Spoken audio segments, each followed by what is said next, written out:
Hello everyone, আসসালামু আলাইকুম। কেমন আছেন আপনারা? ইফাত কিচেনে আপনাদের সবাইকে স্বাগতম। বৈশাখের এই প্রচণ্ড গরমে কিছুই যখন খেতে ভালো লাগে না তখন কিন্তু এই ধরনের রেসিপি করে নিতে পারেন। আশা করি অনেক বেশি ভালো লাগবে। আজকে আমি আপনাদের জন্য নিয়ে এসেছি কাঁচা আম দিয়ে রুই মাছের পাতলা ঝোল। তার জন্য এখানে আমি মিডিয়াম সাইজের 4টা আলু, 2টা কাঁচা আম খুব সুন্দর করে কেটে ধুয়ে নিয়েছি। রুই মাছের পিস নিয়েছি 6টা। এখন কিছু মশলা দিয়ে আমি মাছটা মাখিয়ে রাখবো। আধা চা চামচ করে লবণ, হলুদের গুঁড়া, মরিচের গুঁড়া দিয়েছি, আর 2 চা চামচ রান্নার রেগুলার তেল দিয়ে মাছটা খুব সুন্দর করে মেখে এক সাইডে রেখে দেব। চুলায় একটা প্যান বসিয়ে নিয়েছি। এখন পরিমাণ মতো তেলটা দিয়ে দেব। তেলটা আমি হাই হিটে গরম করে নেব। তারপরে এক এক করে মাছগুলো দিয়ে চুলার হিটটা আমি মিডিয়াম করে দেব। এইভাবে যদি তেলটা হাই হিটে গরম করে মাছটা ভেজে নেন তাহলে কিন্তু খুব সুন্দর করে মাছটা ভেজে নিতে পারবেন। প্যানের নিচে কিন্তু মাছটা কখনোই লাগবে না। আমার রেসিপিটি যদি আপনাদের ভালো লাগে প্লিজ আমার চ্যানেলটাকে সাবস্ক্রাইব করবেন, লাইক কমেন্ট শেয়ার করে আমার পাশে থাকবেন। মাছগুলো আমি ডিপ ফ্রাই করব। ঝোলের মাছটা ডিপ ফ্রাই করলে কিন্তু সেই ঝোলটা খেতে অনেক বেশি সুস্বাদু হয়। মাছগুলো আমি তুলে নিয়েছি। এখন আধা চা চামচ কালো জিরে, 2টা কাঁচামরিচ চিড়ে একটা ফোড়ন দিয়ে নেব। এখন আমি আধা কাপ পেঁয়াজ কুচি এখানে দিয়ে খুব সুন্দর করে ভেজে নেব। আমি পেঁয়াজটা কিন্তু খুব মিহিভাবে কেটে নিয়েছি। আপনারা পেঁয়াজটা ব্লেন্ড করেও দিতে পারেন, সেটা কিন্তু আরও বেশি সুন্দর হবে।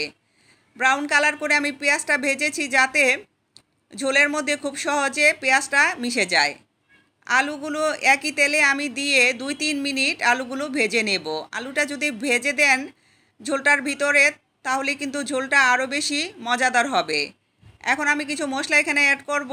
আধা চা চামচ হলুদের গুঁড়া, 1 চা চামচ মরিচের গুঁড়া, আধা চা চামচ ধনিয়ার গুঁড়া, 1 চা চামচ জিরার গুঁড়া, 1.5 চা চামচ লবণ, 1 চা চামচ আদা রসুনের পেস্ট দিয়েছি। দিয়ে আমি নেড়ে চেড়ে খুব সুন্দর করে লো হিটে মশলাটা একটু ভেজে নিয়েছি।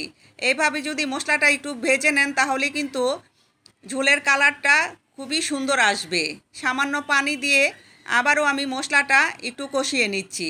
এখন ঢাকনা দিয়ে ঢেকে 2 মিনিট আমি মশলাটা কষিয়ে নেব। দেখেন কত সুন্দরভাবে মশলাটা কষানো হয়ে গেছে। মশলা থেকে কিন্তু তেলটা সেপারেট হয়ে গেছে। এখন আমি ঝোলের পানিটা দিয়ে দিব। আমি 3 কাপ পানি দিয়েছি। আপনারা ঝোলটা যদি একটু কম খেতে চান তাহলে 2 কাপ পানি দিতে পারেন। আমি ঢাকনা দিয়ে ঢেকে মিডিয়াম হিটে 10 থেকে 15 মিনিট জাল করে নেব। আলুটা কিন্তু আমার সিদ্ধ হয়ে গেছে। 90% ঝোলটা কিন্তু আমার তৈরি হয়ে গেছে। এখন আমি আমির ফালিগুলো এখানে দিয়ে দিব আর একটা বড় সাইজের টমেটো ফালি করে উপর থেকে দিয়ে দেব। এখন বেশি একটা রান্না করতে হবে না। বেশি যদি জাল করেন তাহলে কিন্তু আমগুলো গলে যেতে পারে। আমি ঝোল একটু বেশি রেখেছি। এখন আমি মাছগুলো উপর থেকে দিয়ে দিব। ভাজা মাছ কিন্তু ঝোলের ভিতরে দিলে ঝোলের এই পানিটা টেনে নেবে। তার জন্য একটু ঝোল বেশি থাকা অবস্থায় আমি মাছগুলো দিয়ে একটু ডুবিয়ে দিচ্ছি। এখন ঢাকনা দিয়ে ঢেকে 4-5 মিনিট আমি মিডিয়াম হিটে রান্না করে ঢাকনা তুলে নিয়েছি।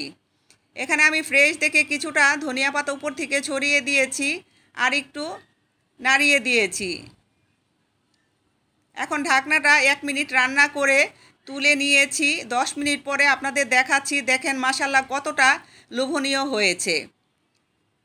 এই গরমে একদিন অবশ্যই ট্রাই করবেন। আশা করি আপনাদের অনেক অনেক বেশি ভালো লাগবে। যাই হোক, ভালো থাকবেন, সুস্থ থাকবেন, আমার জন্য দোয়া করবেন। দেখা হবে নতুন কোনো রেসিপিতে। আল্লাহ হাফেজ।